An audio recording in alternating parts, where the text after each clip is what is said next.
alors aujourd'hui Je chute dans le micro, je la refais. Bonjour, alors aujourd'hui on se retrouve pour un tuto cuisine. Donc là je vais vous présenter une tarte sucrée, donc une tarte aux fraises. Voilà, donc je faisais mes courses, ça faisait déjà 15 jours que je voyais ces fraises et que je me suis dit il va falloir que je fasse une tarte aux fraises. Et tant qu'à faire, autant la faire en tuto et vous présenter comment je la réalise. Donc vous verrez, c'est plutôt simple, comme d'habitude. Si toutefois vous la réalisez, allez-y, montrez-moi ou dites-moi le tout simplement vos appréciations, comment vous la trouvez, si c'est chouette, facile, nul, ben oui, ma foi. Ou vous avez beaucoup aimé et que voilà, vous en êtes content. J'espère encore une fois donc à toutes mes vidéos que je présente à chaque fois, c'est toujours la question est-ce que mon tuto va plaire? Donc j'espère qu'il vous plaira et je vous laisse regarder ce petit tuto. Voilà, bonne vidéo. Alors nous allons avoir besoin de 2 œufs, de 2 cuillères à soupe de farine, de 4 cuillères à soupe de sucre, 2 verres de lait, un sachet de sucre vanillé, de la pâte sablée, moi dans mon cas j'ai pris de la pâte feuilletée au beurre et des fraises. Puis après sans oublier donc un ustensile, le fouet et notre plat à tarte. Allez, on va commencer. Alors donc dans un premier temps, je vais récupérer mon plat. Et on va mélanger en fait tous les ingrédients. Donc les 4 cuillères à soupe de sucre, les 2 cuillères à soupe de farine,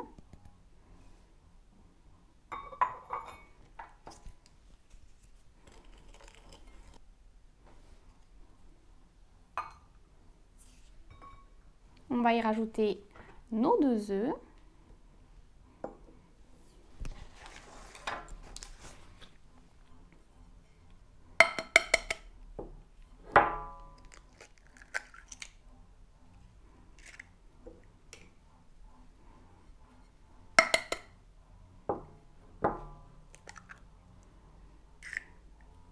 Ça va, il n'y a pas de coquille. Hop, et on va touiller le tout.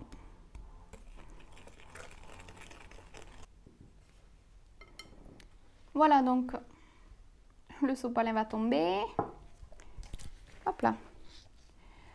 Voilà, donc j'ai bien remué. Le mélange est donc homogène, pas de grumeaux. On va pouvoir continuer. Donc là, je vais récupérer les 2 verres de lait et je vais les faire légèrement bouillir et on va se retrouver juste après.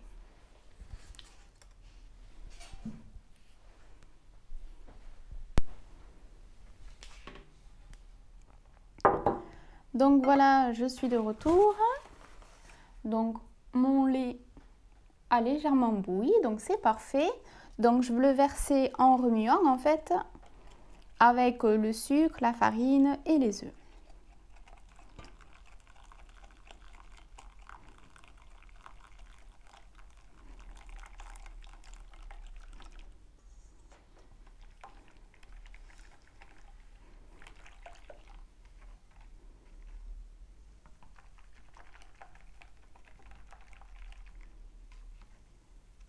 Voilà. Donc maintenant, je vais rajouter mon sucre vanillé. Alors, c'est facultatif, vous n'êtes pas obligé de rajouter le sucre vanillé. Vous pouvez, si vous voulez, mettre directement en fait une gousse de vanille quand votre lait donc est directement sur le feu. Moi, je n'en ai pas. Je mets juste voilà, le sucre vanillé pour avoir un petit goût vanillé, tout simplement. Mais si vous voulez ne pas le mettre, vous en mettez pas. Voilà, donc une fois que c'est terminé, on va le remettre dans la casserole et on va le cuire jusqu'à obtenir en fait une pâte un petit peu plus épaissie, pas pâteuse mais épaisse.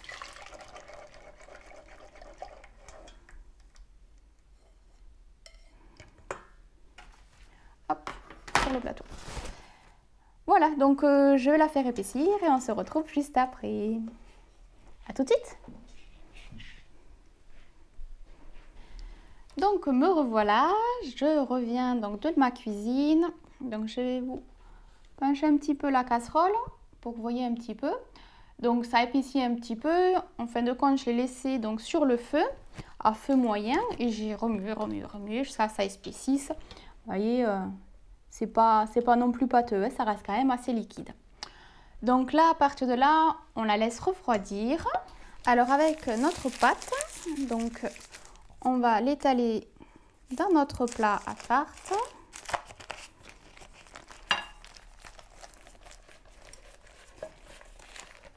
Oh, il y a un petit bout. Hop.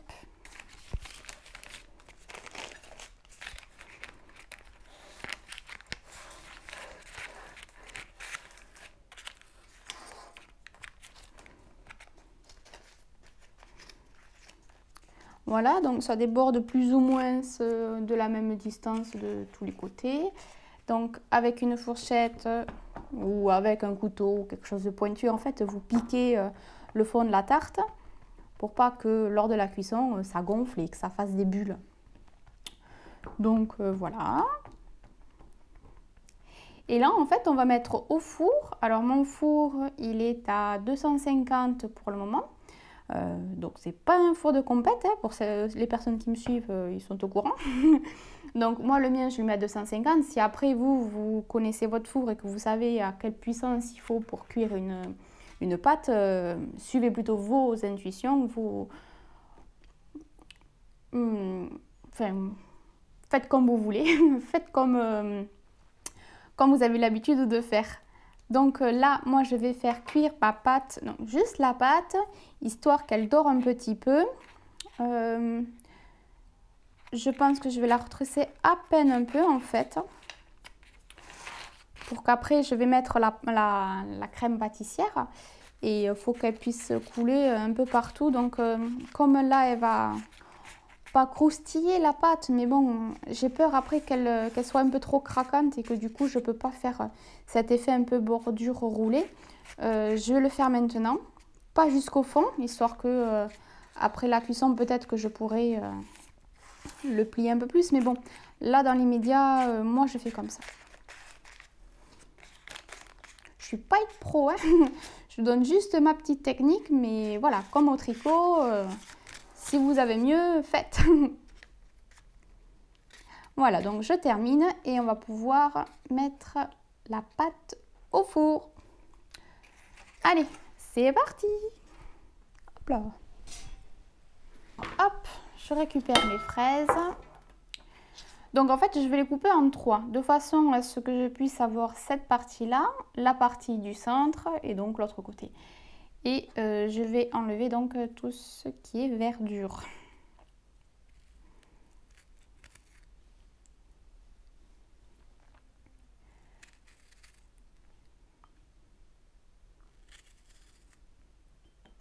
Voilà, pourquoi je les coupe en trois? Parce qu'après, je vais faire une sorte de petit effet, mais je vais vous montrer. De façon après à ce que on puisse voir soit le côté avec les petits pépins ou soit au contraire l'intérieur de la fraise. Donc comme il n'y a rien d'extraordinaire dans ce que je vais faire, je vais couper mes fraises et on va se retrouver après. Ah non, non, j'ai pas fini. Vous patientez encore d'une petite minute? Enfin, je vais le faire en accéléré, hein, mais j'ai pas du tout fini, j'en suis à la moitié. Vous voyez? Allez, je poursuis et on se retrouve après. Voilà, donc après 20 minutes au four, voilà ce que nous obtenons. Donc la pâte est assez craquante, hein, un peu croustillante. Donc c'est parfait. Donc là, à partir... Oups, si j'arrive à garder mon plat. Donc on va récupérer notre fameuse crème pâtissière et on va venir l'étaler.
Voilà. Donc là, je vais récupérer mes fraises et je vais venir donc les appliquer tout autour.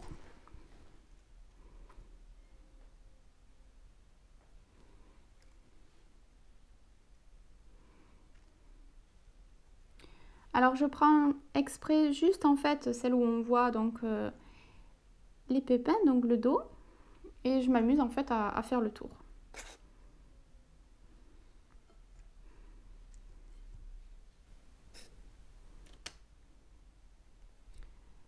Voilà, et là donc je prends le côté hop, intérieur.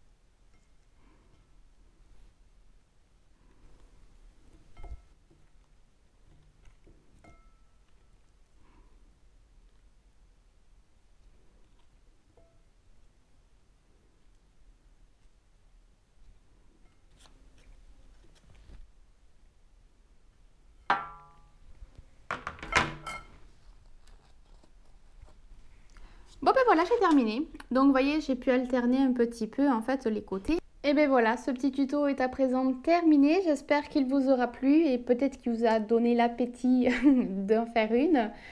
Si toutefois, comme d'habitude, hein, si toutefois vous réalisez des petites recettes de cuisine ou des petits tutos tricot, je les regarderai avec plaisir puisque voilà, ça prouve que ça aura servi, ça a plu et voilà quoi, tout simplement.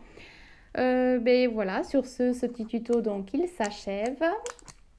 Et ben, n'hésitez pas à vous abonner si ce n'est pas déjà fait, à partager, commenter, à mettre un pouce si toutefois cela vous plaît. Et sinon, vous pouvez me retrouver aussi sur Facebook, le lien est en bas de la description. Voilà, ben, bonne journée et à bientôt. Bye bye.